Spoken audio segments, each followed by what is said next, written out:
ఎందుకంటే కొంతమంది పవన్ అబద్ధం అన్నారు. కళ్యాణ్ గారు ఏం చెప్తే చేస్తాం. ఎవరైనా ప్రతి ఒక్క అభిమాని కానీ ప్రతి ఒక్క లీడర్ కూడా ఆయన నిర్ణయానికి కట్టుబడి ఉంటాం.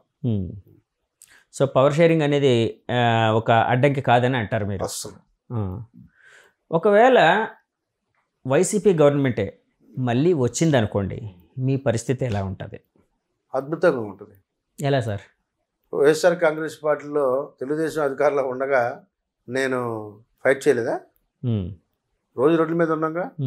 అలా ఇంకొక 5 సంవత్సరాలు ఫైట్ చేస్తాం. వస్తే 100కి 200% రాదు.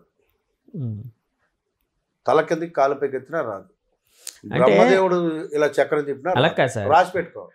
బ్రహ్మదేవుడు ఇలాగ తిప్పినా కూడా అవదు. ఓకే, వంశీకృష్ణ గారు ఈ విషయం తెలుసుకున్న తర్వాతే పార్టీ మారారు అనుకోవచ్చా? ఆడున్నది నేను అందరూ చెప్పేవాడిని, అక్కడ ఉన్నప్పుడు చెప్పేవారా? ఎందుకంటే అక్కడ ఉండేటప్పుడు అక్కడ పాలన అద్భుతం అనేవారు. పరిపాలన గాడి తప్పింది 20. మీకు ఒక విషయం చెప్పనా? చెప్పండి సార్. పేర్లు అడగనట్టు చెప్తా. అక్కడ ఉన్న మంత్రులందరూ కూడా చెప్పేవాళ్ళు. ఏమని సార్? 10 సీట్లు రావాలి. ఎమ్మెల్యేలు చెప్పేవాళ్ళు. ఓకే, నేను అబద్ధం చెప్పను. 4 నెలల క్రితం సార్ ఇది? ఎప్పుడు 6 నెలలు, 3 నెలల క్రితం, 6 నెలల క్రితం? 6 నెలల క్రితం డిస్కషన్. అక్కడ మంత్రులు అందరూ కూడా తెలిసి 25 రావాలి. ఎమ్మెల్యేలు తెలిసి 25 రావాలి. ఎంపీలకు తెలిసి 25 రావాలి. అందరం డిస్కస్ చేసుకుంటాం. అవకాశాలు లేని వాళ్ళు అవకాశం. మంత్రులు అడగండి మీరు. ఆత్మీయంగా వెళ్ళి అన్న ఏంటి పరిస్థితి, నిజం చెప్పండి, ఏంటి అని అడగండి. చెప్పండి, ఏం చెప్తారు చూసుకోండి.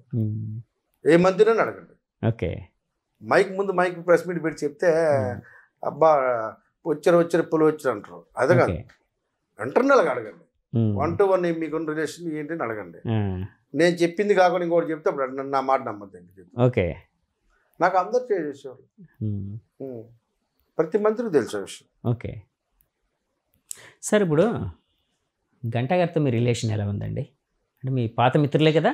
నాకు అందరితో, అంటే ఆయన కూడా ప్రజారాజ్యంలో ఉన్నారు కదా. అదే చెప్తాను, నాకు అందరితో బాగుంటుంది. ఎవరితో నాకు రిలేషన్ బ్యాడ్ ఉండదు. నా పార్టీ నాది, వాళ్ళ పార్టీ వాళ్ళది. నేను ఎప్పుడు రాజకీయాలు ఎవరితో మాట్లాడడం. మన ఏ పార్టీ ఉంటే ఆ పార్టీ వెళ్తూనే ఉంటాను. ఓకే, రాజకీయాలు డిస్కషన్. నాకు అందరు మిత్రులే.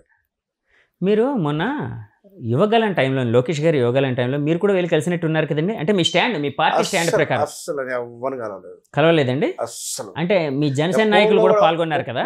ఫోన్లో కూడా ఎవరితో మాట్లాడలేదు. నేను చెప్పాగా 3 రోజులు డిసైడ్ అయ్యా. Okay, only 3 days. నేను అంటుంది అది కాదు సార్, యువగలంకి ముందే కదా మీరు మారారు పార్టీ? యువగలం తర్వాత కదా? మొన్న ఓకే, యువగలం తర్వాత మారారు. ఓకే, నేను ఎవరిని టీడీపీలో ఎవరిని కలవలేదు. మారిన తర్వాత ఒకసారి గంటా గారి దగ్గరికి వెళ్ళి కనిపించవచ్చు అంతే. ఏమన్నారు సార్ గంటా గారు? ఏం మాట్లాడలేదు. అంత స్పీడ్గా మాట్లాడేవాళ్ళు. డిసైడ్ అయ్యారు. మంచి నిర్ణయం అన్నారా లేకపోతే తప్పు చేశారన్నారా? ఏమన్నారు? 100% మంచి నిర్ణయాన్ని రాష్ట్ర నలుమూల నుంచి పోవచ్చు. అద్భుతమైన నిర్ణయం. నీ జీవితం ఎక్కడ పాడైపోద్ది అనుకో, నువ్వు ఒక మంచి నిర్ణయం తీసుకున్నావు అన్నవాళ్ళు తప్ప ఒక్కరు కూడా వ్యతిరేకించలేదు. సార్, ఇంతకుముందు మీరు పవన్ కళ్యాణ్ గారితో ప్రజారాజ్యం టైంలో యువరాజ్యంలో పనిచేశారు, తర్వాత ఇప్పుడు జనసేనలో పనిచేస్తూ ఉన్నారు. పవన్ కళ్యాణ్ గారిని డిస్క్రైబ్ చేయాల్సి వస్తే అప్పటికి ఇప్పటికీ ఆయనలో ఉండే చేంజెస్ని డిస్క్రైబ్ చేయాల్సి వస్తే ఏ విధంగా డిస్క్రైబ్ చేస్తారు మీరు? పొలిటికల్గా కొంచెం మెచ్యూర్డ్గా ఆటోమేటిక్గా ఎక్స్పీరియన్స్ చూపిస్తారు కదండి. పరిణితి చెందిన నాయకుడిగా రోజు రోజుకి ఇప్పుడు మా ఎక్స్పీరియన్స్ ఫస్ట్లో ఒక రంగం ఉంటుంది, ఇప్పుడు ఒక రంగం ఉంటుంది, నెక్స్ట్ ఇయర్ ఇంకో రంగం ఉంటుంది. కొంచెం డే బై డే కొంత నేర్చుకుంటూ ఉంటాం కదా. సో ఖచ్చితంగా వ్యక్తిత్వం అయితే మారదు, కానీ పొలిటికల్గా యాక్టివిటీస్లో కొన్ని చేంజెస్ వస్తాయి. ఇప్పుడు చాలా పొలిటికల్ ఒక సిస్టమేటిక్గా వెళ్తూ ఉన్నారు. సో పవన్ కళ్యాణ్ గారిలో ఒక పొలిటికల్ మెచ్యూరిటీ వచ్చిందని భావిస్తున్నారు. 100%. సో మెచ్యూరిటీలో భాగమే టీడీపీతో కలవడం అంటారా? అది ఏదైనా అనుకోవచ్చు మీరు. తనకి ఆయన ఏం చేస్తున్నా ఆయన తెలిసింది కదా. డెఫినెట్గా అంతే కదండి. ప్రపంచ స్థాయిలో క్రేజ్ ఉన్నటువంటి వ్యక్తి ఆయన చేసే నిర్ణయం ఆయనకి మంచిగా చూడండి ఆయన తెలియదు. సో మనం ఎందుకు చెప్పాలి ఆయన సలహా? సో ఆయన ఏ నిర్ణయం తీసుకుంటే ఆ నిర్ణయానికి కట్టుబడి ఉండడం కరెక్ట్.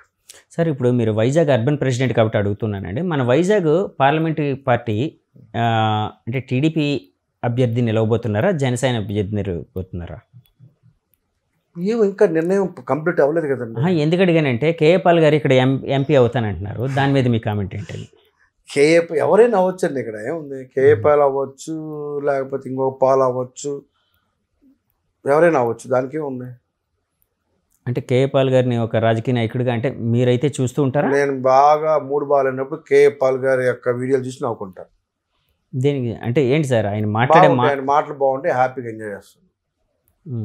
కానీ ఒకప్పుడు ప్రపంచాన్ని ఆయన కింగే కదా సార్, కింగ్. ఇప్పుడు కాదంటారా? ఇప్పుడు పాపం ఆయనకున్న శక్తులు పోయాయి, ఏం జరిగిందో కానీ ఇప్పుడు బాగా జోకులు బాగుంటాయి, నవ్వుకోవడానికి హ్యాపీగా ఉంటున్నాం.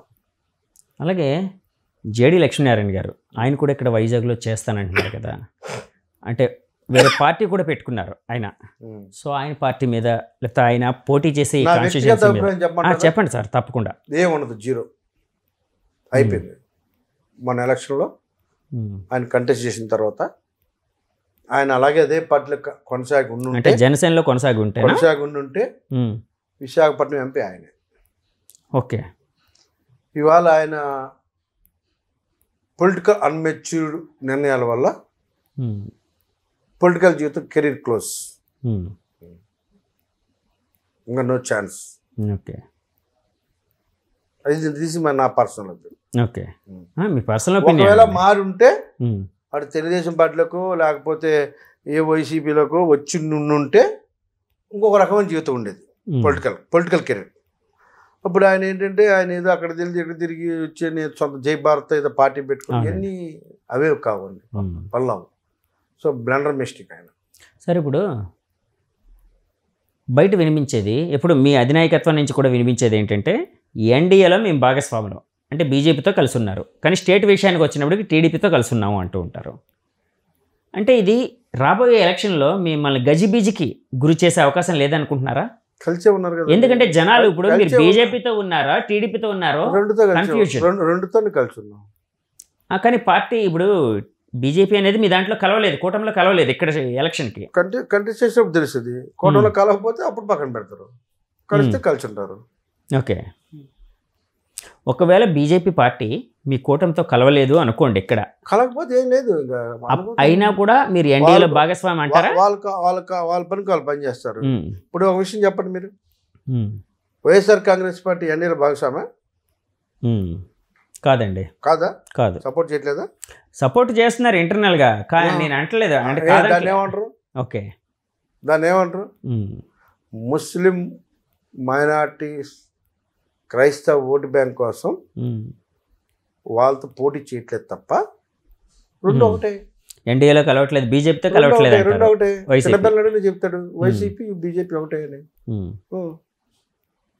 అంటే చిన్నపిల్లడిని అడిగితే చెప్తారని అన్నారు కదండి, కానీ ఒక రాజకీయ నాయకుడిగా మీరు మాట్లాడడం వేరు, చిన్నపిల్లడు మాట్లాడడం వేరు. అందరూ తెలుసు. అదే మీరు చెప్పిన దాని మీద స్టాండ్ అయ్యి ఉన్నారు. ఓటు బ్యాంక్ రాజకీయం అని అందరికీ తెలుసు. వాళ్ళ ఓట్లు చీలుతాయని చెప్పి ఇక్కడ మేము కంటెస్ట్ చేయలేము, మీకు ఏం కావాలంటే అది మేము చేస్తాం, మీరు ఏం చెప్తే మేము చేస్తాం అని ఒప్పందం జరిగిందని అందరికీ తెలుసు. ఓకే. అంటే ఇప్పుడు బీజేపీ ఇక్కడ ఈ 2024 ఎలక్షన్లో అసెంబ్లీ ఎలక్షన్స్ లో కూడా అలాంటి స్టాండ్ తీసుకుని వైసీపీకి సపోర్ట్ చేసే అవకాశం ఉందని భావిస్తున్నారండి? ఖచ్చితంగా చేస్తారు. వాళ్ళకి సపోర్ట్ చేస్తారా వైసీపీ? బీజేపీ వాళ్ళు వైసీపీ సపోర్ట్ చేస్తారు, వైసీపీ వాళ్ళు బీజేపీ చేస్తారు. వైసీపీ వాళ్ళు బీజేపీకి చేస్తారు, వాళ్ళు వద్దన్నా చేస్తారు. అక్కడ నేను కాదు సార్, నేను పార్లమెంట్లో బిల్లుల విషయంలో ఏ విషయంలో చేస్తారు, కంటెస్ట్ చేయరు వాళ్ళిద్దరు. ఇప్పుడు పార్లమెంట్లో బిల్లుల విషయంలో టీడీపీ కూడా మరి వైసీపీ బీజేపీ ఎన్డీఏకి సపోర్ట్ చేసింది, వాళ్ళకి ఎగనిస్ట్గా ఇప్పుడు వేయలేదు. ఇద్దరు చేస్తున్నారు. అవును. ఎందుకు చేస్తున్నారు ఇద్దరు? ఎందుకు చేస్తున్నారంటారు సార్? మీకు తెలీదా? నాకు తెలియదు సార్, ఎందుకు చేస్తున్నారంటారు సార్? సర్లే, ఇంకా అంత దూరం మనకెందుకు. అలాగే సార్, చెప్పండి సార్. వద్దులే, అంత దూరం మనకెందుకని. ఎందుకు చేస్తున్నా అందరికీ తెలుసు. ఓకే.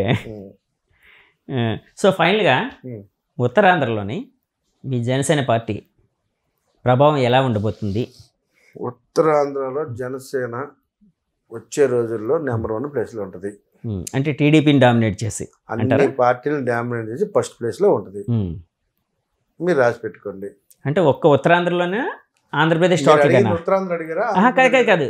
కాదు, ఈ విషయం ఒక్క ఉత్తరాంధ్రలోనే ఉంటుందా, ఆంధ్రప్రదేశ్ కూడా అవుతుందా?